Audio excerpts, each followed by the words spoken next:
Selepas kita mengetahui tentang makna istiqamah, poin yang kedua, ya, kita akan menyoal diri kita, untuk apa kita istiqamah di atas jalan ketaatan dengan mentaati perintah Allah, meninggalkan larangan Allah, dengan menjaga aturan-aturan syariat Allah melalui pengetahuan kita, melalui ittiba sunnah Nabi kita, melalui keikhlasan kita pada Allah Ta'ala. Untuk apa? Ya. Maka jawabannya ada pada lafaz al-inzal, yaitu untuk mendapatkan ketenangan, kebahagiaan. Bahkan boleh kita katakan la sa'adah fid dunya wal akhirah illa idza istaqamna. Tidak ada kebahagiaan di dunia maupun di akhirat melainkan ketika kita sudah istiqamah. Istiqamah dalam pendakian yang melibatkan apa? Letih, lelah, payah, susah.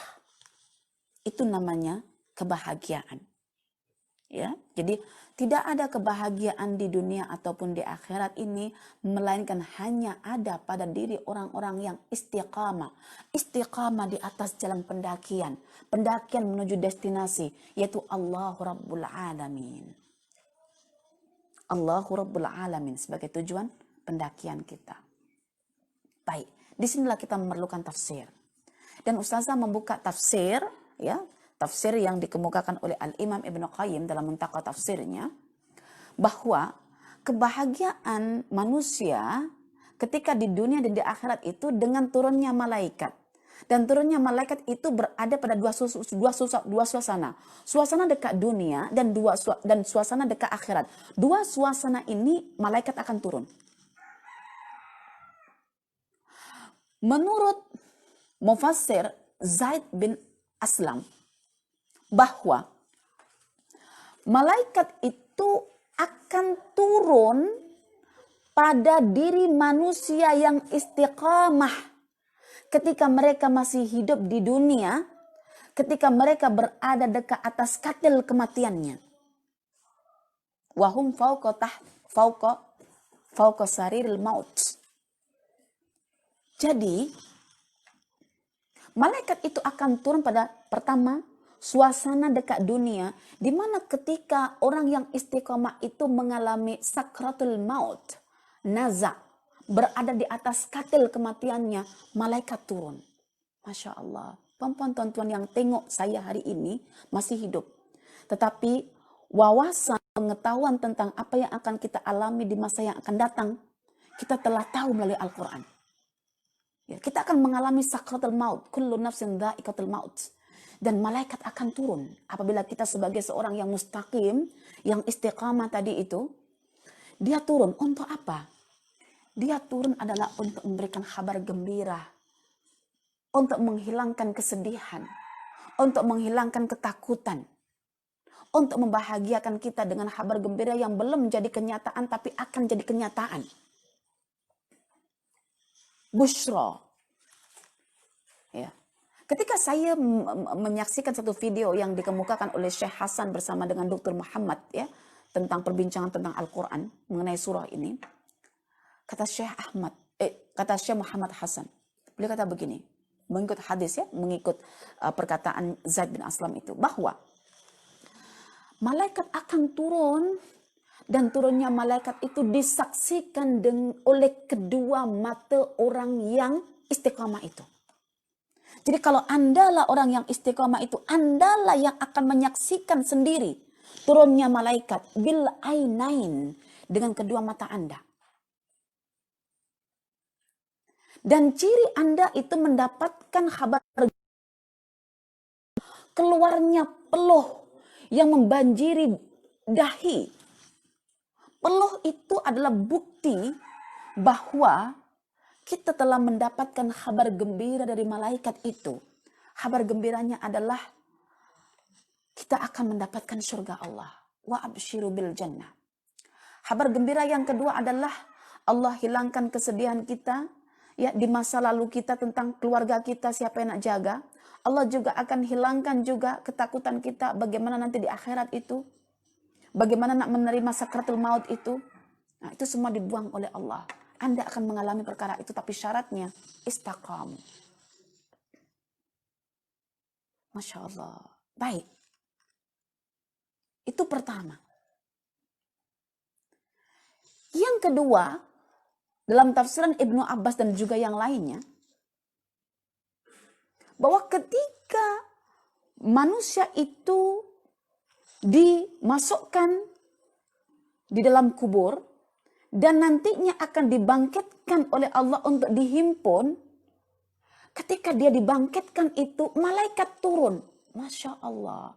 Ketika orang yang mustaqim itu dibangkitkan, malaikat sudah turun menantikan kebangkitan orang tersebut. Ketika Allah mengatakan, ya ayyatuhan nafsul mutmainnah irji'i ila rabbiki radiyatan mardiyah. Ketika manusia itu dibangkitkan, manusia mustaqim itu dibangkitkan, malaikat terus turun menyambut mereka. Dan tahu, bagi orang yang istiqamah, Allah tak mengizinkan satu langkah pun menggunakan kaki ketika dihimpunkan di padang mahsyar. Para malaikat sudah menyediakan rukban. Apakah rukban itu? Kendaraan. Dan orang yang istiqamah itu akan dinaikkan di atas kendaraan. Layaknya seorang duta besar. Yaitu apa? Wafda. Allah berfirman dalam Al-Quran surah Maryam. Surah yang ke-19. Ya. Ayat yang ke-85. Yauma nahsyurul muttaqina ilar rahmani wafda. Ingatlah pada hari dibangkitkan itu,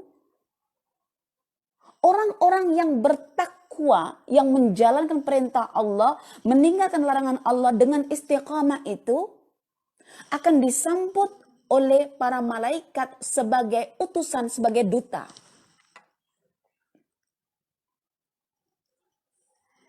Dan kata wafda itu adalah rukbana. Disambut dengan kendaraan yang siap menjadi tumpangan ketika akan dihimpunkan. Dan ketika diberi kitab catatan amal, mereka menggunakan dengan tangan kanan dari arah depan. Jadi, adakah kita teringin menyediakan kendaraan kita nanti?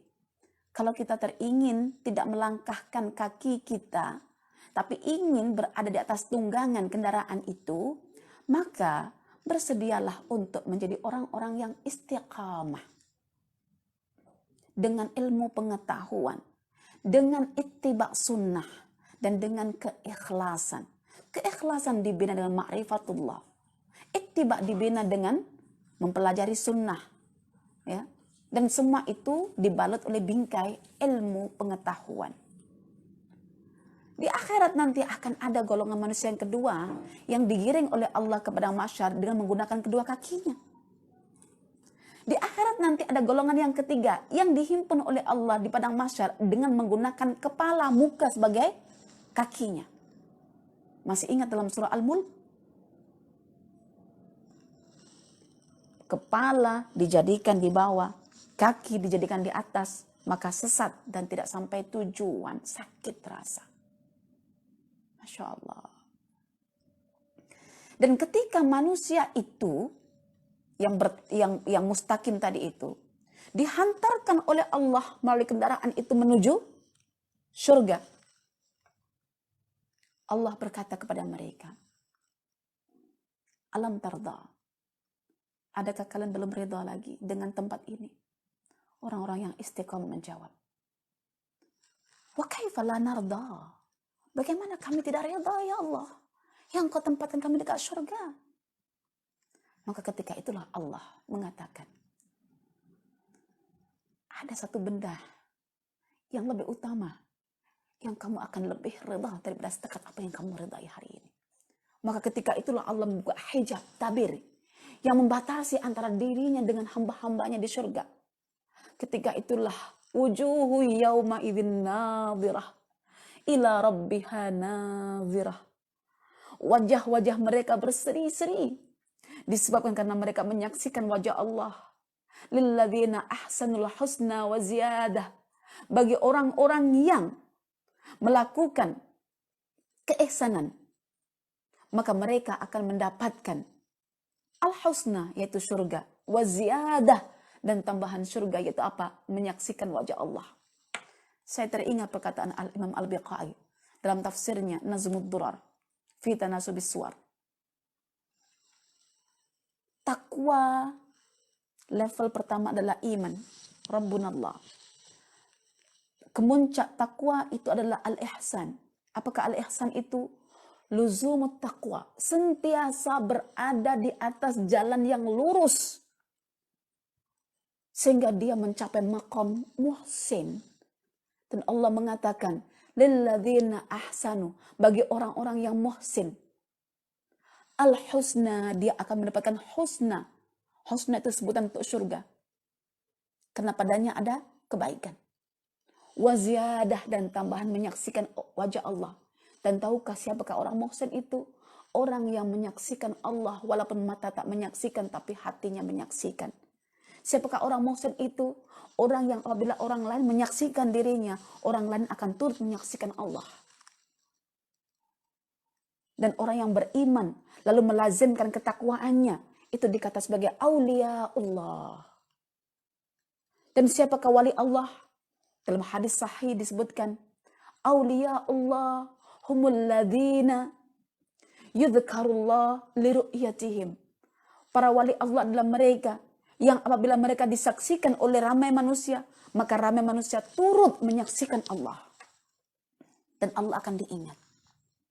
Subhanallah. Jadi temtem penggunaan kata-kata itu, kalau kita pahami dengan baik, kita tidak akan kata Quran kontradiktif. Kenapa ada mutakin? Kenapa ada muhsin? Kenapa ada mustaqim? Semua itu ada hubung kait, cumanya kita mesti paham tem itu. Dan itu hanya akan dikupas dalam alfaz Qur'aniyah. Mengapa ada muhsin? Kenapa ada muttaqi? Kenapa ada mukmin? Kenapa ada muslim? Kenapa ada mukhlas? So apa beza semua itu? Perbezaan itu bukan menunjukkan jauh dan tidak sama. Tapi perbezaan itu untuk menghubungkan titik persamaan di antara nama-nama tersebut. Masya Allah. Baik, perempuan, tuan-tuan yang dirahmati oleh Allah, saya akan sebutkan keutamaan istiqamah itu, ya, mengikut surah yang lain yang sama menggunakan kata istiqamah. Tadi baru saya kemukakan keutamaan istiqamah mengikut versi ayat ini saja. Adakah ayat-ayat lain yang boleh kita masukkan sebagai penafsiran? Ada. Disebutkan dalam Al-Quran surah Al-Jin, surah yang ke-72, ayat yang ke-16 dan 17. Allah berfirman, wa allaw istaqamu ala tariqati la asqainahum ma'an ghadaqa linaftinahum fi wa man yu'rid an dzikri rabbi yaslukhu adzaban sa'ada. Seandainya sahaja mereka itu mau istiqamah, ya sudah paham makna istiqamah kan? Tentu kami akan mencurahkan air yang melimpah. Ini satu majaz, satu kiasan. Apa makna air yang melimpah? Ma'an ghadaqa, rizki yang melimpah ruah. Ada sesiapa yang sekarang nak mengejar rizki? Tak payah jauh-jauh, rujuk Al-Quran. Kalau kita ada percaya Quran. Dan ketika Allah memberikan rizki yang melimpah itu sebetulnya bukan ganjaran, linaftinahum fi, sebagai ujian. Ketika mendapatkan rizki yang melimpah atas dasar istiqomah kita tadi itu, adakah kita akan semakin mengingat Allah? Maka Allah mengatakan, wa may yu'rid an dzikri rabbi, barang siapa yang berpaling daripada mengingati Allah, mengingat akan nikmat-nikmat Allah untuk disyukuri, yaslukhu adzaban sa'ada. Allah akan timpakan yang namanya azab yang pedih. Saya teringat ya, satu hadis yang disebutkan oleh Zaid bin Thabit, Kutab al-Wahy, antara penulis wahyu Rasulullah. Ya. Kata Zaid bin Sabit, dan ini hadisnya hadis sahih. Ya. Kata Zaid bin Sabit, menukil pandangan dari menukil ungkapan, maksudnya hadis daripada Rasulullah Sallallahu Alaihi Wasallam. Man kanat dunya hammahu, barang siapa yang dunia itu menjadi tujuan hidupnya, menjadi semangatnya, menjadi cita-citanya, farraqallahu alaihi amrah, Allah akan cerai-beraikan urusan dia. Allah akan hancurkan urusan mereka. Wa yaj'al al-faqra baina ainaihi, dan Allah akan menjadikan kefakiran itu berada di depan kedua bola matanya. Rasa fakir je, tak cukup je. Kemiskinan akan menimpa dirinya.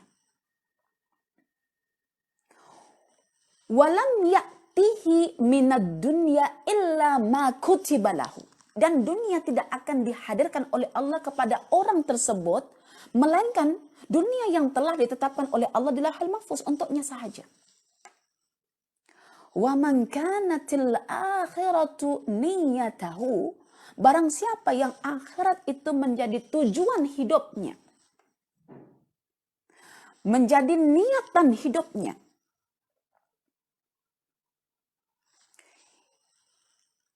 yaj'al lahu, ya, jama'allahu lahu amrahu, maka Allah akan menghimpunkan, mencantikkan, merapikan segala urusannya.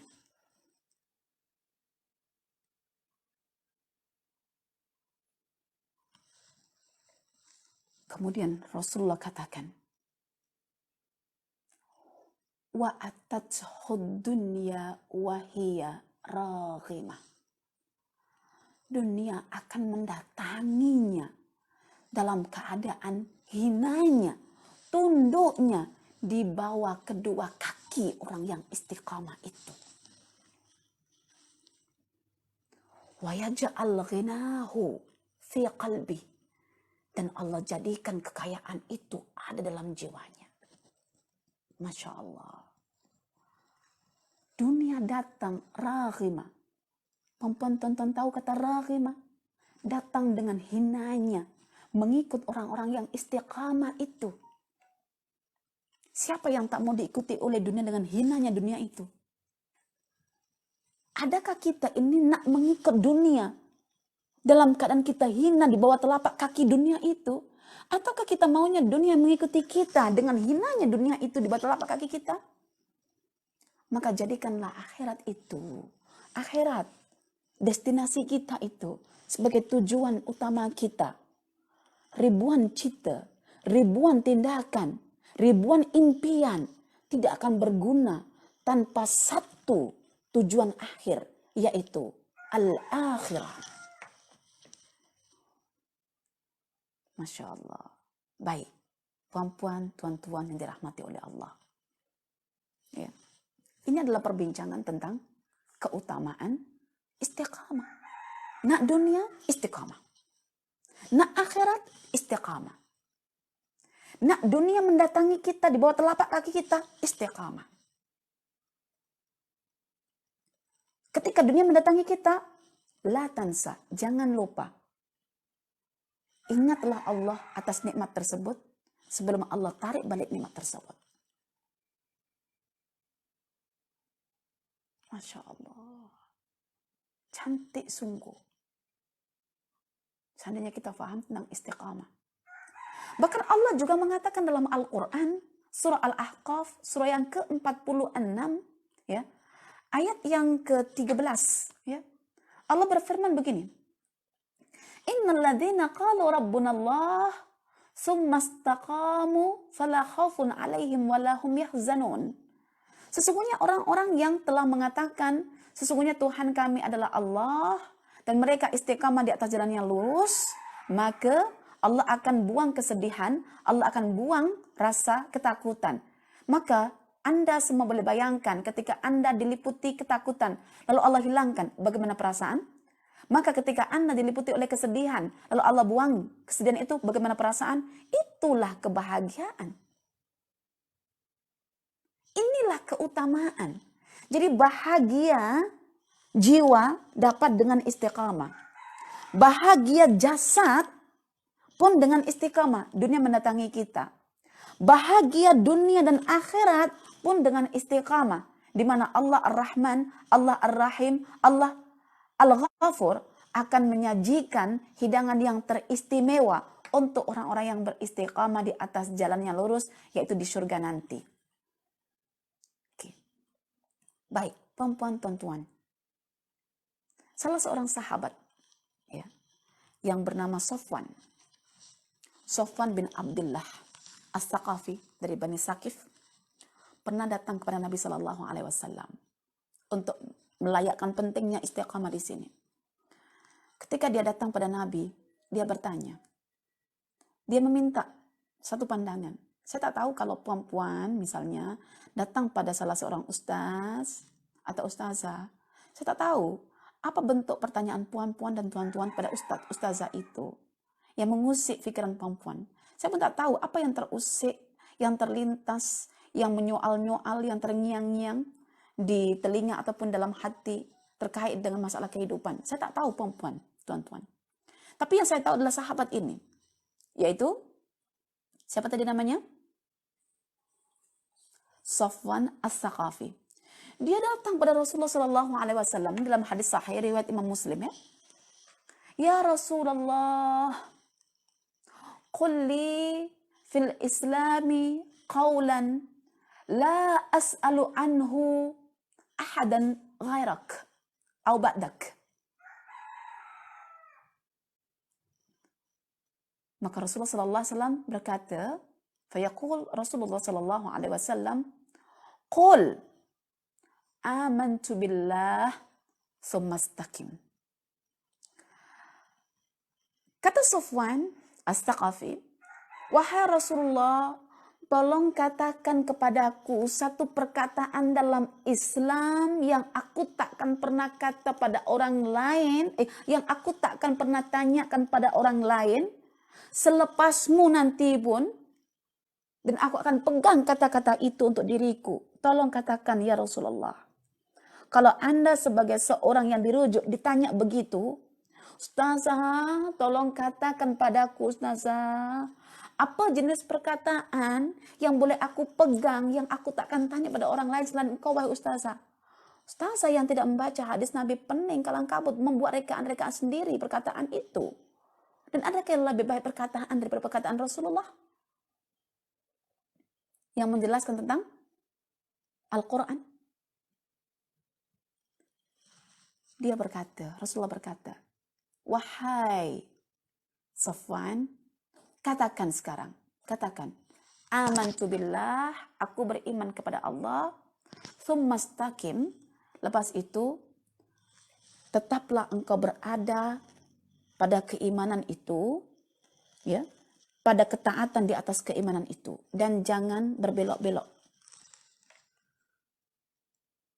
Baik, perempuan, tuan-tuan yang dirahmati oleh Allah.